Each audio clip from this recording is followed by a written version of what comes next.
Dios les bendiga, hermanos. ¿Cómo les va? Espero que estén bien. Bueno, llegó el tiempo de ministrar un poquito alabanza, adoración a su nombre.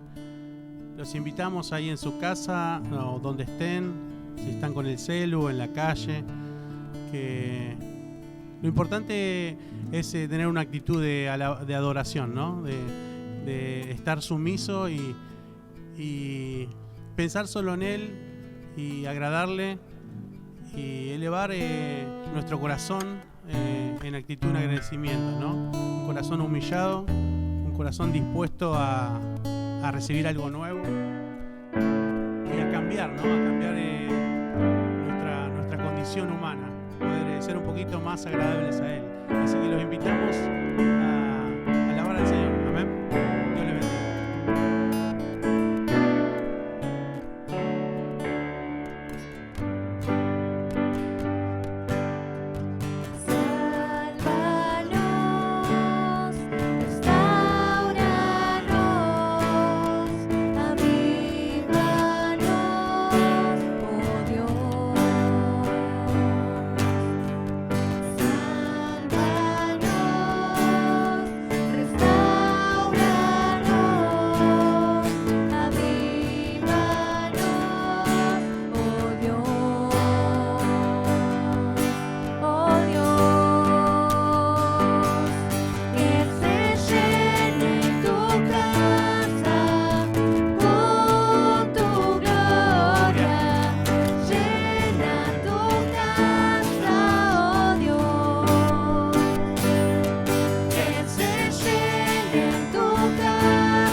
Llenarnos con tu presencia, Señor, que tu esencia, tu amor, tu pureza, tu santidad pueda rodearnos, Señor, que así como en el Antiguo Testamento los sacerdotes se habían juntado a buscarte, de la misma manera, Señor, podamos unirnos, Señor, a través de las pantallas, en casa, donde estemos, Señor, unirnos a buscarte a vos, a buscar de tu presencia, Señor, que vengas a habitar a cada una de nuestras vidas, Señor, y no venir solamente un día para al otro día olvidarnos completamente de vos, Señor, sino que puedas venir a reinar, a tomar tu lugar, papá.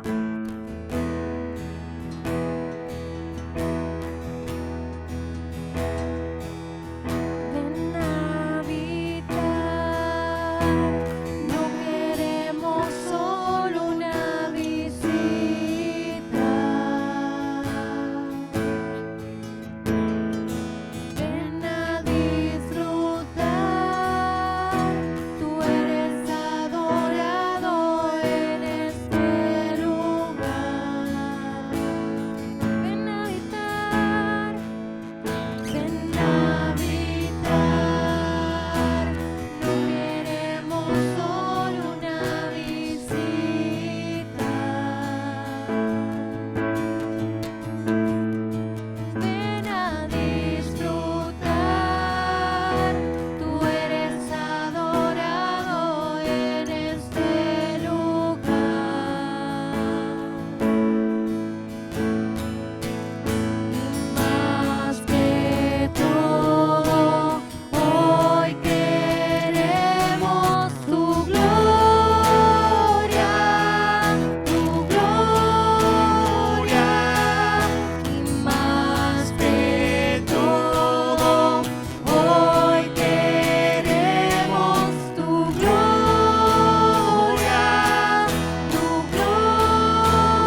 Hola hermanos, el Señor bendiga mucho en esta tarde a toda la iglesia y bueno, una vez más, acá teniendo el privilegio de poder compartir algo de parte del Señor.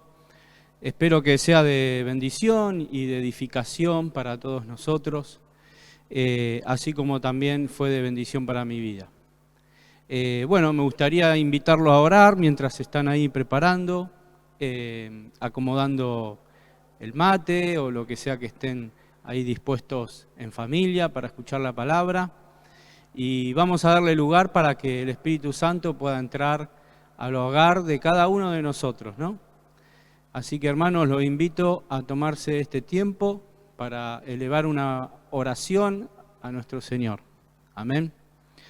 Querido Jesús, te damos gracias, Señor, una vez más en esta tarde, donde vamos a poder compartir tu palabra. Señor, nosotros queremos predisponer nuestra mente, nuestra alma, nuestro corazón, para recibir de lo que vos preparaste para nuestras vidas. Señor, te pedimos que vos quites toda distracción, Señor. Padre, todo aquello que no pertenece a tu reino, Señor, que quizás quiera venir a robar la buena semilla. Señor, que en esta tarde realmente seamos esa tierra donde podamos recibir la semilla de tu palabra, la cual vaya a producir el 30, el 60 y al 100 por 1. Señor, te damos muchas gracias, nos disponemos en nuestra mente, en nuestro corazón, a recibir de lo que vos tenés para nosotros. Y que lo que aprendamos hoy, Señor, podamos ponerlo en práctica. Te damos muchas gracias, papá, en el nombre poderoso de Jesús. Amén y amén. Bueno, hermanos, los invito a abrir sus Biblias en 2 de Crónicas 20. Y digamos, la enseñanza que tengo en mi corazón para poder compartir con ustedes es acerca de, y le puse como título, ¿no? ¿Cuál es nuestra reacción frente a las malas noticias? ¿No? ¿Cómo es que reaccionamos nosotros muchas veces frente cuando nos llega una mala noticia? Esa mala noticia puede llegar a ser de enfermedad, o de que nos quedamos sin trabajo, o que no conseguimos trabajo. Quizás pueda ser una necesidad material, una necesidad espiritual, una necesidad física. Quizás es una mala noticia a la que nos tenemos que enfrentar en un determinado momento en nuestras vidas. ¿Y cómo es nuestra reacción, no? Y acá es donde nosotros tendríamos que aprender en la palabra de Dios acerca de aquellos siervos de Dios o aquellos hombres que fueron elegidos por el Señor y cómo ellos reaccionaron frente al escuchar o al recibir las malas noticias e incluso al escuchar y al recibir amenazas en contra de su vida, de su familia y de su pueblo. Y muchas veces hay amenazas en contra quizás de nuestra economía, amenazas en contra de nuestra vida por medio de una enfermedad. ¿Y cómo es nuestra reacción y cómo fueron las reacciones de aquellos hombres de Dios, de aquellos hijos de Dios? Y hemos estado aprendiendo, ¿no?, estos últimos sábados acerca de la buena noticia del Evangelio, del hecho de creer en Jesús, de recibir al Señor. El Señor Jesús, sabemos que, y ya hemos estado aprendiendo, ¿no?, que dio su vida por nosotros en la cruz, y la verdad que nosotros tenemos que abrazar la salvación que el Señor nos dio en el sentido de que tenemos que entender cuál es la identidad que el Señor nos dio. Y nosotros hoy tenemos una identidad delante del Señor. Según su palabra dice que somos una nación, que somos sacerdote santo, que somos pueblo escogido por Dios. Y esa es nuestra identidad cuando nosotros recibimos y creemos al mensaje de la buena noticia, al mensaje del Evangelio. Nuestra identidad es que somos hijos de Dios y como hijos de Dios tenemos que abrazar la salvación que el Señor nos dio, en donde también aprendimos donde somos piedras vivas, ¿no?, que conformamos lo que es el cuerpo de Cristo. Y esa es nuestra identidad, que pertenecemos a la familia de Dios, de que somos hijos de Dios y de que Dios no dio ningún otro nombre bajo el cielo dado a los hombres en el cual podamos ser salvos. Y esto a manera de introducción, ¿no, hermanos? De cómo tendría que ser nuestra reacción frente a las malas noticias. Y antes de empezar a leer en 2 de Crónicas, capítulo 20, versículo 1, sabemos que en un momento el pueblo de Israel era todo un reino que fue gobernado primeramente por Saúl, después por David, después por Salomón. Y después de Salomón, el reino de Israel se dividió en el reino del norte y en el reino del sur. El reino del sur era donde está Jerusalén y era el pueblo de Judá. Y en el reinado de Judá estaba el rey Josafat. Y de repente a Josafat le viene una mala noticia. Versículo 1 dice, pasadas estas cosas, ¿no? Si uno puede llegar a leer 2 de Crónicas 18, 2 de Crónicas 19, va a ver que Josafat era un rey espectacular, era un rey que obedecía a Dios, que hizo muchísimas cosas a las cuales alegró el corazón de Dios. Pero también hubo algunas cositas que Josafat, algunas macanas que Josafat se mandó. Pero acá vemos en el capítulo 20 de 2 de Crónica, en donde dice, pasadas todas estas cosas buenas que Josafat había hecho, y algunas que quizás no eran tan buenas, aconteció que los hijos de Moab y de Amón, y con ellos otros de los amonitas, vinieron contra Josafat a la guerra. Y acudieron algunos y dieron aviso a Josafat, diciendo, contra ti viene una gran multitud del otro lado del mar y de Siria, y he aquí están en Hasezón Tamar, que es en Engadí, ¿no? la primera reacción que tuvo Josafat, dice el versículo 3, entonces él tuvo temor. Y acá me detengo un poquito, dice que cuando escuchó esta mala noticia Josafat tuvo temor. El temor que tuvo Josafat quizás fue por la mala noticia, o quizás porque habrá pensado, dijo, uy, todo esto que me viene fue quizás por las macanas que me mandé, ¿no? Y entonces como que el temor que le entró a Josafat fue por temor a Dios, ¿no? De que esto que estaba aconteciendo quizás fue por los pecados que él cometió. ¿Y cuál fue la primera reacción ante esta mala noticia, más allá de que tuvo temor? ¿Cuál fue la reacción de Josafat? Dice que humilló su rostro para consultar a Jehová e hizo pregonar ayuno a todo Judá. Y qué tremendo este versículo, ¿no? Porque lo primero que Josafat hizo, dice que humilló su rostro para consultar a Dios, para buscar a Dios, ¿sí? Y dando ese ejemplo, después le dijo a todo el pueblo, bueno, vamos a ayunar, vamos a ponernos de acuerdo, y todo el pueblo en contra de esta mala noticia, vamos a orar, vamos a buscar a Dios y vamos a ayunar.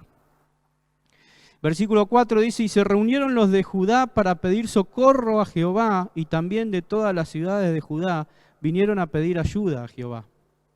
Entonces Josafat se puso en pie en la asamblea de Judá y de Jerusalén, en la casa de Jehová, delante del atrio nuevo, y dijo Jehová, Dios de nuestros padres, ¿no eres tú Dios en los cielos y tienes dominio sobre todos los reinos de las naciones? ¿No está en tu mano tal fuerza y poder que no hay quien resista? Dios nuestro, ¿no echaste tú los moradores de esta tierra delante de tu pueblo Israel y la diste a la descendencia de Abraham, tu amigo, para siempre? Y ellos han habitado en ella y te han edificado en ella santuario a tu nombre, diciendo, si mal viniere sobre nosotros, o espada de castigo, o pestilencia, o hambre, nos presentaremos delante de esta casa y delante de ti, porque tu nombre está en esta casa, y a causa de nuestras tribulaciones clamaremos a ti, y tú nos oirás y salvarás. En medio de este ayuno, de esta oración, de consultar a Dios, de buscar a Dios, Josafat, junto con todo el pueblo, una de las cosas que este siervo de Dios trae a la presencia de Dios es, Señor, nosotros tenemos esta tu promesa, tu palabra, en donde vos dijiste que si nos viniere mal sobre nosotros, o espada o castigo, que vos nos ibas a oír desde los cielos, haciendo referencia cuando Salomón terminó el templo, y en la oración de Salomón, en donde Dios le responde que si el pueblo se humillara y fueran al templo y lo buscaran, que Él los iba a oír desde los cielos, ¿no? Entonces acá es donde otra de las actitudes que Josafat tuvo es que, Señor, yo tengo esta promesa, yo tengo esta palabra que vino de parte de vos a mi vida, y hoy vengo y la sostengo delante de vos. Y te pido, y no es que cuando Josafat le hace mención a la promesa que Dios le había dado al pueblo, es porque Dios se había olvidado, sino que cuando Josafat proclama esa promesa, es simplemente para elevar la fe, la convicción, la seguridad de que nosotros tenemos una palabra segura de parte de Dios en nuestras vidas. Hace unas semanas que me vengo juntando así con unos hermanos, en donde nos dispusimos a ayunar, a orar, ¿no? Y una de estas cosas, ¿no?, a las que yo también les decía a ellos, busquen la palabra rema, busquen la promesa de Dios para sus vidas, para eso que quieren emprender, para eso que quieren hacer, para que el Señor bendiga sus vidas. Busquemos la palabra rema.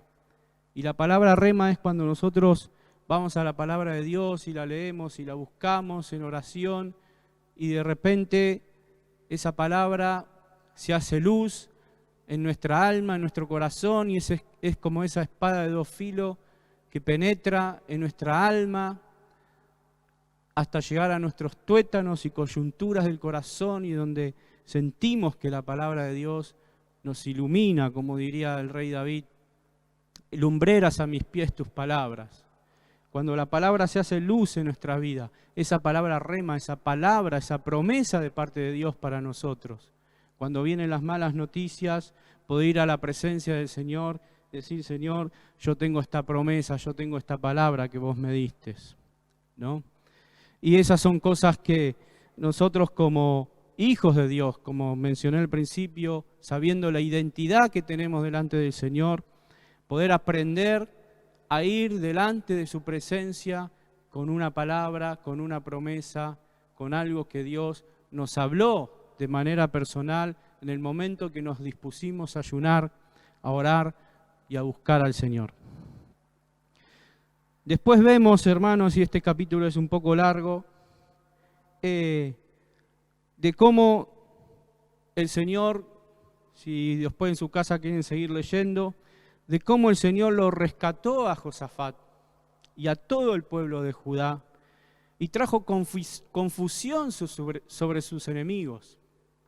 Y esas amenazas, esas malas noticias que los enemigos habían levantado en contra de Josafat y de su pueblo, no prosperaron, y finalmente el Señor trajo confusión sobre ellos, de tal forma, de tal manera que todos murieron, y que dice que quedaron en el versículo 25, vamos a ir, dice, viniendo entonces Josafat y su pueblo a despojarlos, hallaron entre los cadáveres muchas riquezas, así vestidos como alhajas preciosas, que tomaron para sí tantos que no los podían llevar. 3 días estuvieron recogiendo el botín porque era mucho. Y acá está la recompensa que Josafat y el pueblo de Judá tuvieron a causa de ser fieles a su identidad, de ser fieles a Dios, de en vez de que salgan de su corazón y de su boca insultos o malas palabras o cosas o enojos en contra de Dios por estas malas noticias, por estas amenazas que habían venido contra ellos. Todo lo contrario, en ellos lo que hubo fue humillación, fue buscar a Dios, fue consultar con el Señor, y por esa actitud el Señor trajo recompensa sobre ellos y ellos pudieron vencer esas malas noticias que vinieron en contra de sus vidas. Y el versículo 30 dice, y el reino de Josafat tuvo paz porque su Dios le dio paz por todas partes. Amén. Otra situación que también pasó con el rey Ezequías. En Segunda de Reyes 18, del versículo 27 al 37, y algo similar también a lo que le había pasado a Josafat, dice que Ezequías era un rey espectacular, íntegro delante del Señor. Ezequías hacía todo bien, hermanos, todo bien. Todo lo que a Dios le agradaba, todo lo que el corazón de Dios le agradaba. Pero en un momento los asirios, dice que invaden Israel, se llevan cautivo al pueblo de Israel, y digamos este pueblo asirio que había llevado cautivo el reino del norte de Israel, como les decía, el reino de Ezequías era el reino del sur, que era Judá, y los asirios habían llevado en cautividad Samaria y las principales ciudades de Israel. Ezequías, que era un rey espectacular, que agradaba el corazón de Dios, y sin embargo le vienen también las malas noticias. Y vamos a leer Segunda de Reyes 18, versículo 27, en donde vienen los súbditos, vamos a decir, o los capitanes del rey de Asiria, y dice que Rabsacés les dijo, me ha enviado mi señor para decir estas palabras a ti y a tu señor, y no a los hombres que están sobre el muro, expuestos a comer su propio estiércol y beber su propia orina con vosotros. Es decir, en este versículo Rabsacés le dice a los que Ezequías había enviado, a sus siervos, a su canciller, y les dijo, el pueblo que está en el muro, que está escuchando estas amenazas que yo les estoy diciendo, que si no se rinden, que si no hacen amistad con nosotros, van a comer de su propio estiércol y beber de su propia orina. Las amenazas de los sirios en contra de Ezequías, del rey Ezequías y del pueblo de Judá. Entonces el Rabsacés se puso en pie y clamó a gran voz en lengua de Judá y habló diciendo: oíd la palabra del gran rey, el rey de Asiria. Así ha dicho el rey: no se engañe Ezequías, porque no os podrá librar de mi mano. Y no hagan y no os haga Ezequías confiar en Jehová, diciendo: ciertamente nos librará Jehová, y esta ciudad no será entregada en mano del rey de Asiria. No escuchéis a Ezequías, porque así dice el rey de Asiria: haced conmigo paz y salid a mí, y coma cada uno de su vid y de su higuera, y beba cada uno las aguas de su pozo, hasta que yo venga y os lleve a una tierra como la vuestra, tierra de grano y de vino, tierra de pan y de viñas, tierra de olivas, de aceite y de miel, y viviréis y no moriréis. No oigáis a Ezequías, porque os engaña cuando dice: Jehová nos librará. Y acá, hermano, en estas amenazas, y a veces podríamos ver a Satanás representado como el rey de Siria, porque muchas veces cuando vienen las malas noticias, de alguna manera también la astucia, el engaño, la mentira de Satanás, de querer hacernos creer de que si nosotros abandonamos a Dios, dejamos de seguir al Señor, las cosas que el diablo nos va a dar son igual de buenas o mejor o más buenas que las que el Señor nos promete o nos prometió. Pero acá es el engaño del rey de Siria, ¿no? Porque diciéndoles: si ustedes hacen amistad con nosotros, ¿y cuántas veces el mundo quiere que hagamos amistad con la corrupción y con todas las cosas que ya sabemos que se manifiestan en este mundo? Entonces dice: si hacen amistad con nosotros, nosotros también le vamos a dar una tierra como la que tienen ustedes, tierra de grano, de leche, de miel, ¿no? Y muchas veces, ¿cuántas veces Satanás a veces, si nos propone, si dejamos a Dios, lo que Él tiene para nosotros en el mundo, lo que el diablo nos ofrece a nosotros en el mundo, es mejor, igual o mejor que lo que Dios nos da, lo cual sabemos que es mentira. Y les dice: no moriréis, no oigáis a Ezequías, porque os engaña cuando dice: Jehová los librará. Y acá, hermanos, vemos cuál es también la reacción de Ezequías, ¿no? Y dice el versículo 36 que el pueblo calló, o sea, cerró su boca y no le respondió palabra, porque había mandamiento del rey Ezequías, el cual había dicho: no le respondan. Entonces Eliaquín, hijo de Hilcías, mayordomo, y Semna, escriba, y Joá, hijo de Asaf, canciller, vinieron a Ezequías, rasgados sus vestidos, y le contaron las palabras del Rabsacés, del capitán del rey de Asiria. ¿Cuál fue también la reacción de Ezequías al recibir, no solo él, sino sus siervos? ¿Cuál fue la primera reacción que ellos tuvieron a recibir esta mala noticia de que el rey de Siria vinieron y dice que habían tomado también las ciudades fortificadas, algunas ciudades fortificadas de Judá, y venían en contra de Ezequías y del pueblo de Judá y de todo su ejército? Y acá es lo maravilloso que vemos de la reacción de Ezequías como de Josafat, que ellos no pusieron su confianza en la milicia, en los hombres de guerra, en las armaduras, en las armas que ellos tenían, sino que ellos pusieron su confianza en el Señor. Porque Ezequías lo primero que hizo fue corriendo al templo del Señor, a la casa del Señor, a humillarse y a consultar y a hablar con Dios. Y después, si seguimos leyendo, hermano, Segunda de Reyes 18 y 19, vemos que aparece Isaías, de quien tenemos 66 capítulos. Isaías viene así, al igual que el profeta que le habló a Josafat, y le trae una profecía y una palabra a Ezequías de cómo Dios iba a vencer a sus enemigos y cómo también iba a vencer a estos capitanes y al rey de Asiria.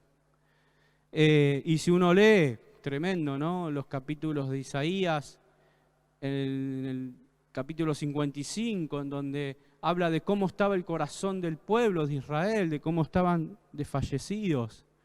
Pero la actitud de ellos fue correr hacia Dios, humillarse delante de Dios, ayunar, orar.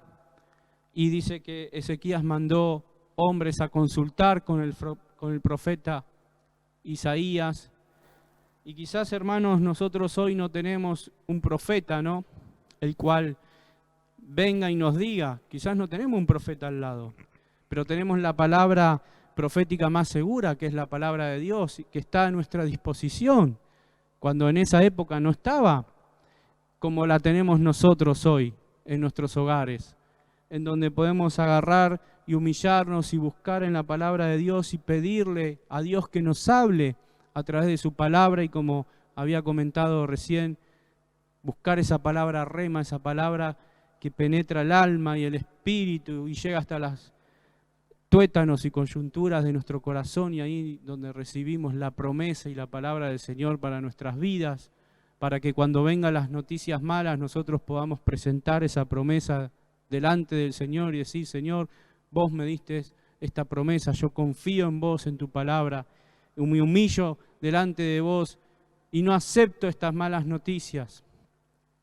Y quizás la mala noticia, como decía al principio, es una enfermedad, es la falta de trabajo, es la escasez.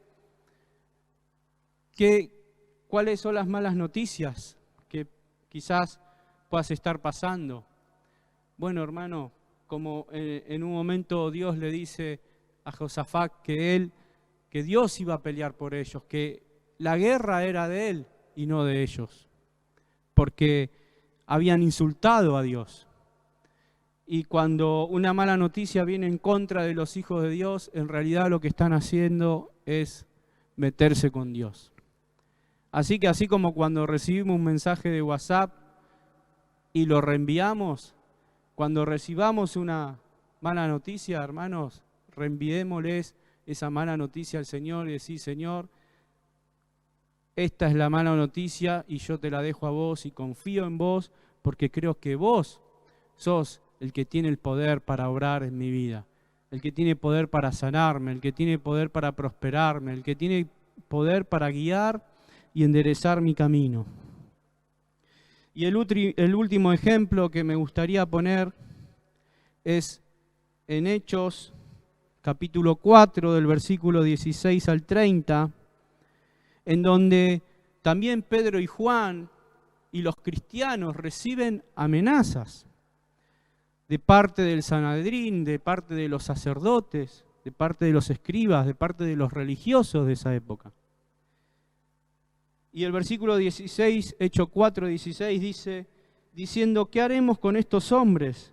Porque de cierto señal manifiesta ha sido hecha por ellos, notoria a todos los que moran en Jerusalén, y no lo podemos negar. Y sin embargo, para que no se divulgue más entre el pueblo, amenacémosles para que no hablen de aquí en adelante a hombre alguno en este nombre. Y llamándoles, les intimaron que en ninguna manera hablasen ni enseñasen en el nombre de Jesús. Mas Pedro y Juan respondieron diciéndoles: juzgad si es justo delante de Dios obedecer a vosotros antes que a Dios. Porque no podemos dejar de decir lo que hemos visto y oído. Ellos entonces les amenazaron y les soltaron no hallando ningún modo de castigarles por causa del pueblo, porque todos glorificaban a Dios por lo que se había hecho, ya que el hombre en quien se había hecho este milagro de sanidad tenía más de 40 años. Y acá vemos cómo los creyentes o todo el pueblo de Dios se junta, versículo 23, y puestos en libertad vinieron a los suyos y contaron todo lo que los principales sacerdotes y los ancianos les habían dicho. Y ellos, habiéndolo oído, alzaron unánimes la voz a Dios y dijeron: Soberano Señor, tú eres el Dios que hiciste el cielo y la tierra, el mar y todo lo que en ellos hay.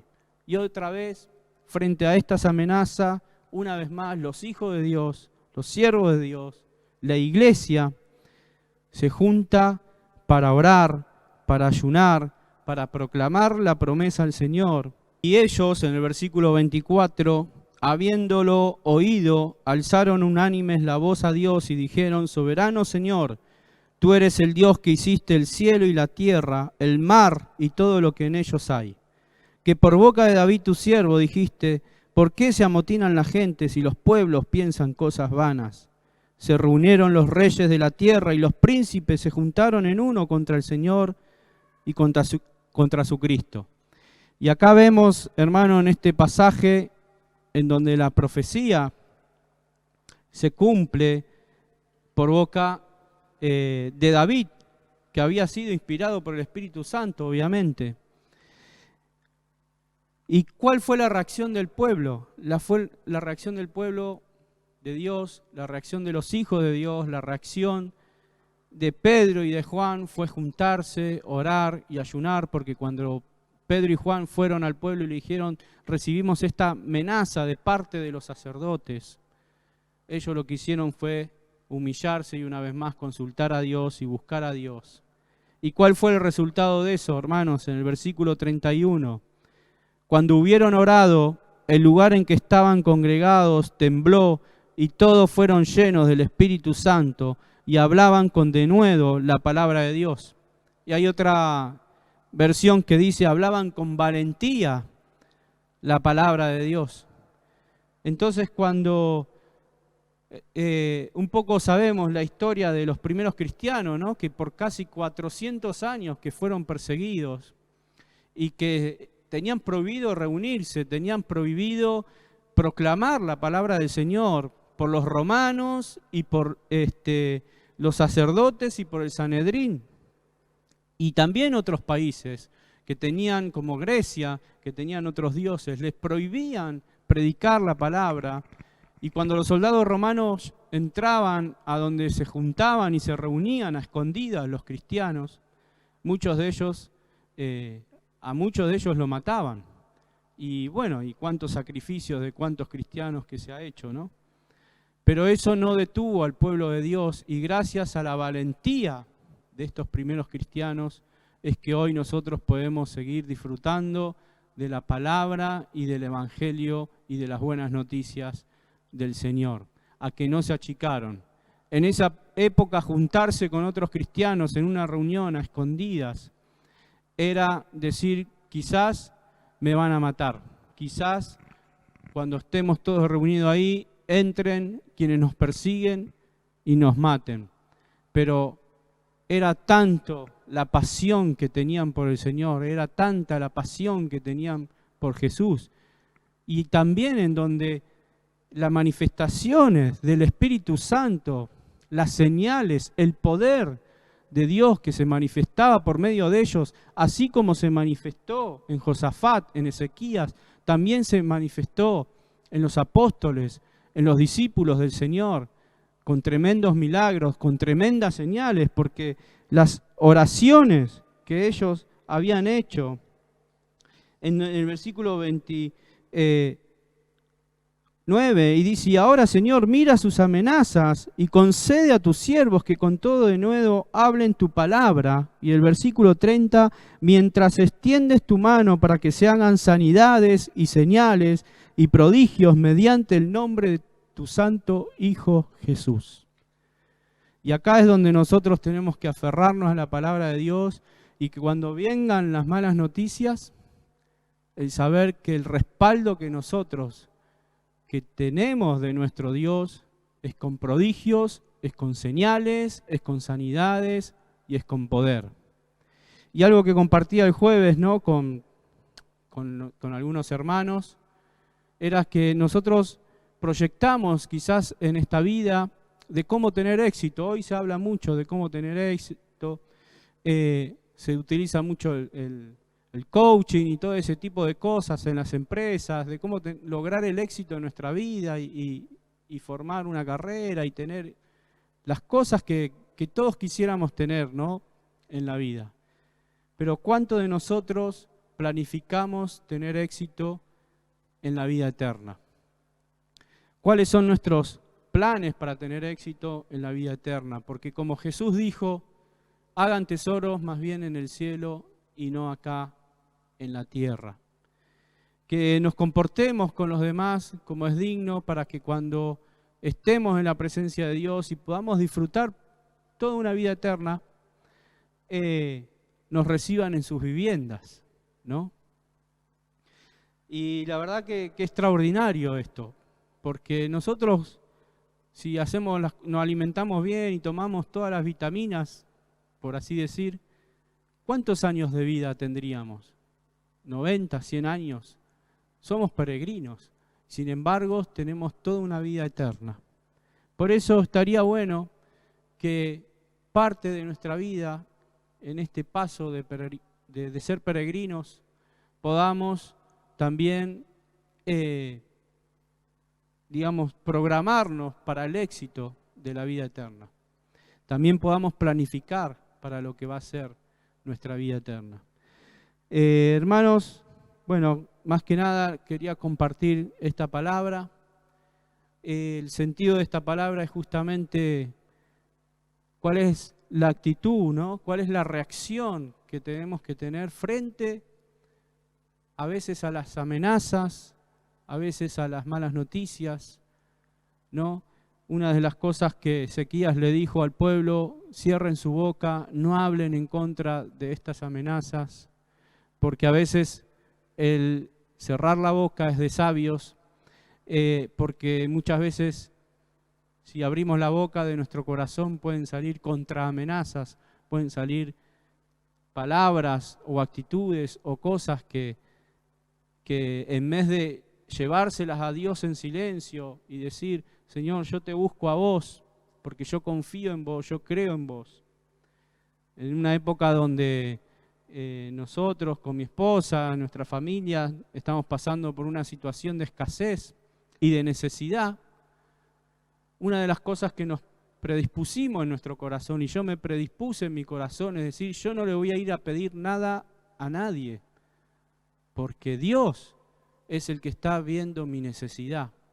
Y yo puse mi confianza en Él, y yo creo en Él.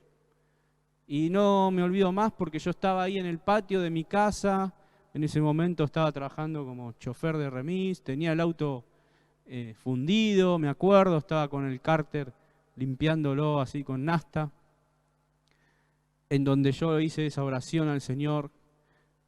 Y en esa tarde me acuerdo que no teníamos ni para comprar el yogur, ni la leche, ni pagar la luz. Y en ese medio de necesidad se dije: Señor, no le voy a tocar la puerta a nadie le voy a pedir nada. Yo te lo pido a vos, porque vos sos mi papá y porque vos sos mi Dios. Conocés mi necesidad. Así que ahí nomás le llevé las promesas que el Señor me había dado cuando había tenido tiempos de ayuno, de oración, incluso antes de tener familia. El Señor me ha dado muchas promesas acerca de mis hijos, acerca de la familia. Y saben, hermanos, que no pasó ni 2 horas que llaman a la puerta de mi casa de haber hecho esa oración. Y llega una tía que no es cristiana, que no se congregaba, su fe, una fe de la Iglesia Católica, cree en Dios, pero es una persona católica. Y dice que ella estaba en su casa muy inquieta, y que todo el tiempo le venía mi nombre. Entonces le dice a su marido, mirá, vamos a llevarle mercadería a Edgardo, porque siento que le tenemos que llevar mercadería. Y hermanos, cuando uno quiere ayudar a una familia que tiene hijos, piensa en llevarle leche o yogur, porque mis hijos en ese momento no tomaban leche, eran bebés, eran chicos, y lo único que les gustaba tomar era yogur bebible. E increíblemente en las bolsas no vienen leche, vienen yogur bebible, porque el Señor conoce cuáles son nuestras necesidades. Y no solamente eso, sino que también nos trajo dinero en donde pudimos pagar la luz. Y hermano, yo estoy convencido de quien la inquietó, de quien le habló, de quien le dijo, lleva todas estas cosas a mi hijo Edgardo, fue el Espíritu Santo, fue el Señor. Por eso cuando nosotros estamos pasando por una necesidad, hermanos, yo hoy le comparto la palabra del ejemplo de estos siervos de Dios, de estos hijos de Dios, pero son cosas que yo he puesto en práctica en mi vida y realmente he visto la mano de Dios y el poder de Dios. Por eso los aliento, ya sea enfermedad, muerte o destrucción o persecución o lo que sea. Tener la actitud, saber la identidad que tenemos, de que somos hijos de Dios, poder ir a la presencia de Dios, consultar a Dios, humillarnos delante de Él, porque si nos humillamos, Él nos va a exaltar cuando fuese el tiempo. Amén. Hermanos, los bendigo en esta tarde. Que la presencia del Espíritu Santo esté sobre cada uno de ustedes en sus hogares. Y oramos para entregarle una vez más este día, esta semana y todas aquellas cosas que ustedes necesiten llevar delante de la presencia del Señor. Amén. Querido Jesús, te damos gracias porque sabemos que vos siempre estás con nosotros. Nunca nos abandonás. Señor, tú sabes contra las malas noticias que cada uno de nosotros estamos luchando hoy. Señor, en esta tarde queremos golpear las puertas del cielo y decirte, Padre Celestial, vengo a ti en el nombre de Jesús y me humillo en el nombre de tu amado Hijo Jesús, quien dio su vida por mí en aquella cruz. Señor, vengo a entregarte mi necesidad, mi falta de trabajo, mi falta de fe. Te vengo a entregar las necesidades que estoy teniendo, Señor, ya sean económicas, espirituales o materiales. Vengo a entregarte, Señor, la vida de mi familia. Y Dios, también te vengo a entregar quizás la soledad de mi corazón, porque se ha ido una persona a quien amaba. También te pido que tú traigas tu consuelo, Señor. Señor, te doy gracias y yo sé, oh Dios, que no hay enfermedad, que no hay nada que pueda venir, Señor, fuera de tu voluntad, mi vida, porque yo sé que vos sos el que cuida de tus hijos. Pero hoy me arrepiento de mis pecados y te pido perdón y recibo en el nombre poderoso de Jesús todas aquellas cosas que tú has preparado para mi vida de antemano. Te doy la gloria y le damos la gloria y la honra al Señor en el nombre de Jesús. Amén. El Señor los bendiga.